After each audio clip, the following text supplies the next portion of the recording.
All right, everyone. Want to go over, the state of Colorado exam prep contracts for the national piece. And when we're looking at that, there are about 14 questions on the national exam, all going back to contracts. And according to PSI, these are the different pieces that they're going to require us to know as we are going through the exam. Keep in mind again, 14 questions, and they are going to be around these different topics. So, what we're going to do today is we are going to go through about another 14 slides and go through some of the different pieces to clean up some of the different topics that we're going to encounter on the exam for the national contracts piece. So the very first one is the requirements for validity. And at the very bottom, you can actually see the offer versus offeree because I think that's an important topic as we're going through here. So the very first requirement for validity is legal purpose, right? It can't be for an illegal reason. And we know in real estate, so in buying a house is a legal reason. So a real estate contract is legal. The second piece is legally competent parties. I think you can think of age as one of the biggest pieces. And then we like to think of sane and like people that aren't drunk, they're sober, right? Like legally competent. We go through in consideration, right? If I give you X amount of dollars, will you give me the deed for your property? And then offer and acceptance, right? The offer is the document, the contract, and the acceptance piece is when both parties have signed the contract. So these are the pieces for a valid contract. As we go in, another piece is going to be factors affecting enforceability of the contracts. So we have the statute of frauds, lack of consideration, absence of mutual assent, and impossibility. So the statute of frauds is this. For anything to be enforceable, it must be in writing. That's the statute of frauds.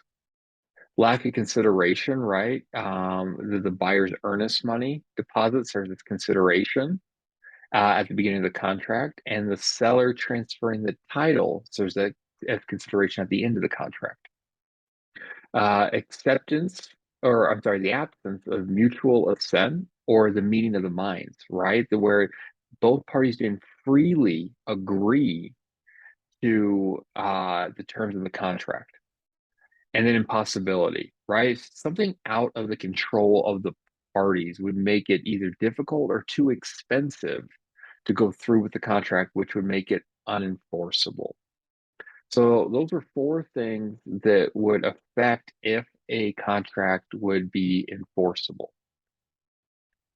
What we have now is void, voidable, and unenforceable contracts again. So a void contract is something that's missing one of those essential elements, right? Like we went through and we looked at like what made a legal or a contract, right? And one of the pieces was like, is it legal? So if we're going through and there is something that is an illegal component or it's missing one of those valid pieces, it is automatically a void contract. A voidable contract, however, provides the option to be rescinded later, right? Like at the beginning, everything looked good, but something in the future happened, or maybe there was a contingency. There was a contingency that popped up. And we'll talk about contingencies here in a minute, but a contingency popped up and it made the contract no longer valid. Um, Also with voidable, I like to think of age, right? I like to think of Justin Bieber, right? It has all the legal components of a contract, except for Justin Bieber back when he first got his start, right? When he was what, like 12 years old or whatever. He had more money than most of us had, and he could go out and purchase a property, but his age would have been something that allowed him to void the contract at a later time. In unenforceable contracts, I want you to think of like an oral contract, right? An oral contract is unenforceable because of the statute of frauds. Or think of like a lapse in time, right? Where we have a contract and we are in the process of getting things done. Maybe it's a new build, and they say in our contract that we're supposed to have white cabinets. Well, we close on the house and the cabinets are an off-white color. And we're not happy with it, and we're going back and forth with the builder, and finally we want to take legal recourse. Well, so much time has lapsed at this point that it's unenforceable for a court decision. So those are going to be two different ways that I think you could see unenforceable contracts pop up on the real estate exam. Then we have the rights and obligations of the party to a contract, right? And the rights of the parties to a contract are the rights that are guaranteed through a legally valid contract to the parties that have made the agreement, right? The buyer gives the money, goes through the process, they get a house. The seller goes through the process and they get the money for the house, right? And everything is outlined in the contract. And if a party does not fulfill their obligations under this agreement, they are in breach of contract. And we'll go through that a little bit later in this chapter or in this review, but there's different ways to handle a breach of contract. Then we have executory versus executed contracts. And an executed contract is one where all the parties have performed all of their obligations in the contract, right? Everything is done, executed. Executory means that there's still something remaining that needs to be done, right? Like we're going through the steps, but yet there's a couple outliers that we haven't hit. That's an executory contract. Executed, finished, executory, we have some things that still need to happen. Notice, delivery, and acceptance of contracts, right? We have an offer and acceptance typically are handled by the signature of one party physically or electronically delivered to the other party. And so, right, the notice is the contract. I'm looking to buy your house from the offerer. The delivery is actually the offer going to the other party. And the acceptance is when the other party, the offeree, signs. Offerer is the notice with the contract, they deliver it. And then the acceptance is when the offeree signs the contract. That's notice, delivery, and acceptance of a real estate contract. Then we have breach of contract and remedies for the breach, right? And this is what I want you to think about. Specific performance. Let's say that the seller gets cold feet, and we know that there's not a whole lot of legal ways for a seller to get out of the contract. And at the finish line, they're like, you know what? My babies were born in this house. If there's so much sentimental reason, I cannot sell this house to you. Well, the buyer might be in a situation where they need the house at this point, and they can actually sue the seller to sell them the house. That is specific performance. I am suing you to perform to the contract. Rescission is just something where both parties decide to walk away and they're allowing each other to go back to a neutral position. Neutral position is that rescission. Both parties can actually agree to terminate the contract. And then we have compensatory damages, right? These are monetary damages that are caused. Let's say that the seller has another home lined up, and then the buyer of their home, we're getting close to the finish line, they don't have any more contingencies, they have zero more outs on the contract, and they walk away. Well, now that seller of that house is holding the bag for their new property that they were under contract for. And maybe they're going to lose their earnest money. Well, since their buyer on their property didn't have any legal action to walk away, they can sue that buyer for the damages for the earnest money that they lost on their new property. So those are the three different things that I think you're going to see on the contract when it comes to the breach of a contract and the kind of remedies that they have for this breach. Electronic signatures and paperless transactions. So in 2000, we actually had an e-sign act that became federal law, which just means this, like e-signatures are recognized signatures now. And this was big, right? Because just think about this. Think about trying to track down all the parties and coming together and making sure that like everything was happening, especially like a counter offer where you're going back and forth, getting a signature, going back, getting another signature countered, right? Just back and forth, back and forth. So e-signatures are legal and they are recognized. Then what we also have is this paperless transaction is the Uniform Electronic Transaction Act, which just means this. Paper signatures and electronic signatures hold the same amount of weight, right? We do not need to go get a wet signature anymore. We can actually go have a contract that is done electronically, and it is just as good as a wet signature on a piece of paper. We also have this bilateral versus unilateral contracts. And traditional contract law classifies contract into bilateral, unilateral. And a bilateral contract are those involving promises made by both parties. So both parties in the transaction both make a promise to one another. If you give me X amount of dollars, I will sell you my house. Well, a unilateral contract only has one party that needs to agree and has to perform. And what this looks like is this option agreement. And this is, I think you're going to see this on the test. And an option agreement is this. You come up to me and you say, hey, Charles, I would like to buy your house. And I said, well, my house isn't for sale. And you're like, well, hey, what if I were to give you X amount of dollars? And I'm like, you know what? That sounds like a pretty good deal. And you say, well, hey, this is the only thing. I need to go find the money. And I say, okay, I will give you X amount of days to go find the money. Well, you never have to go find the money. I, on the other hand, however many days that I told you I would give you, I have to wait that amount of days.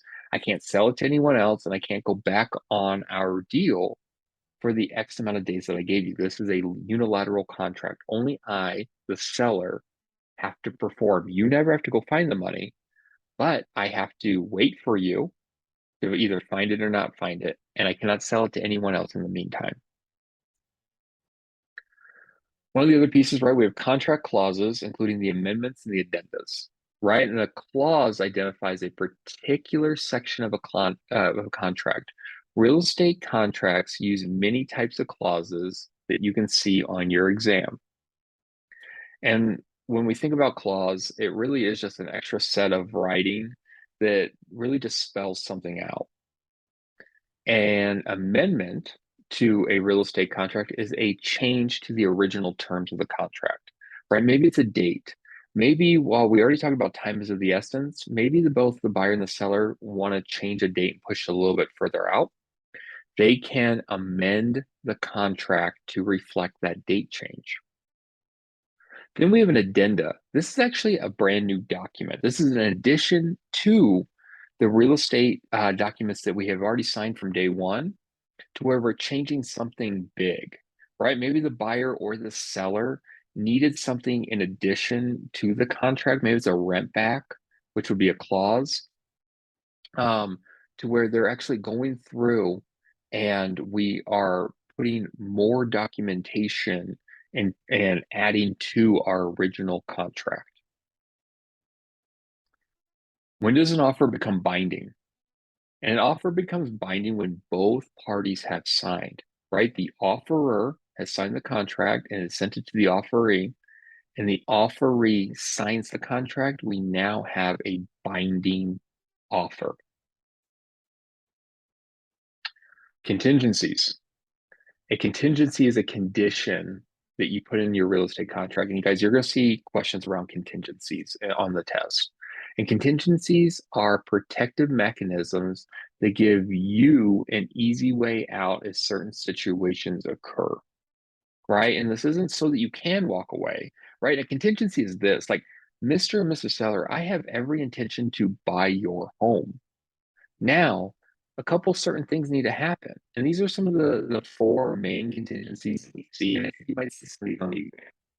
You have a home inspection contingency, an appraisal contingency, a financing contingency, and a home sale contingency. And this is what it looks like. A home inspection contingency means like, hey, first walk through your house, everything looks good. I am going to hire a home inspector though. And if the home inspector highlights anything that says like this is an issue, I'm probably going to ask you to fix it. And I have honor before the date and deadline that we have outlined for me to ask you to fix this. And if you don't fix it, I have the right to walk away and get my earnest money back. You, the seller, are not obligated to fix anything, but if you want the deal to stay together, you might want to fix the thing that I asked for. Appraisal, right? Based off of, hey, the home needs to appraise for our purchase price, or else I might not go through with it. Financing, I need to be able to go get my loan. Like, while the lender has pre-approved me and we believe that I can go through with this purchase of this house, something might pop up. I might lose my job. So if I can't get financing, I might back away from this deal. And the home sale contingency, I have a house to sell. I need to sell my house before I can buy your home. These are all laid out to protect the buyer, right? These are the four most common ones that we see. I think you're going to see these on your exam. So as you're going through, what these mean is, I intend to buy your house. I'm going to have these contingencies in here, and based off of my sole discretion, I'm either going to go through with the contract or not go through with the contract. I might ask you to drop your price a little bit based off of the appraisal. I might ask you to fix some things based off the home inspection. You don't need to do anything, but I, the buyer, have the right to cancel the contract at that point, and I send you written notice to terminate, and you must give me my earnest money back if I am on or before my date and deadline in this contingency section. Time is of the essence. Makes it obligatory for both parties to complete performance within a specified time. Failure by any of the parties to do so will result in a breach of contract or possibly forfeiture of the down payment, the earnest money, right? So time is of the essence means this. In our contingencies, right, that we just talked about here, we're going to put dates and deadlines to where we both have to perform and do different things. If one of us misses the dates and deadlines, we are in breach of contract. Now, that doesn't mean that we can't do an amendment and change the dates and deadlines, because time is of the essence, these contingencies. But if they're on there and we haven't done anything to change them with an amendment, that means that both of us, the buyer and the seller, the parties to the contract, will hit the dates and deadlines. They are there and we are obligated to hit them. We also have counteroffers. A counteroffer occurs when the seller changes any of the terms made by the offerer. Typically, the buyer is the offerer. This reverses the legal position of the parties, and the offerer becomes the offeree. So this is what it looks like. Typically, what we see is the buyer is the offerer. They submit it to the seller, who's now the offeree. The seller wants to change some of the terms. So they write in the contract, they fire it back over. They're now the offerer. We're now the offeree. They voided our original offer by going back and writing a new one. This can go back multiple times. Whoever writes the offer is the offerer. Whoever accepts the offer, or whoever receives the offer, is the offeree. And if there's a counter, it switches. It switches back and forth depending on who's countering. Prior to acceptance of an offer or a counter offer, the offer can be revoked. So if the other party doesn't sign, you can actually pull back your contract before it's signed, and the contract is now revoked. There is no contract in place. And then we have multiple offers, right? And guys, as a listing agent, this is what it looks like. You might get multiple offers depending on what's going on with the property. Maybe it's an awesome property. Maybe it is a phenomenally priced property. There's so many different things.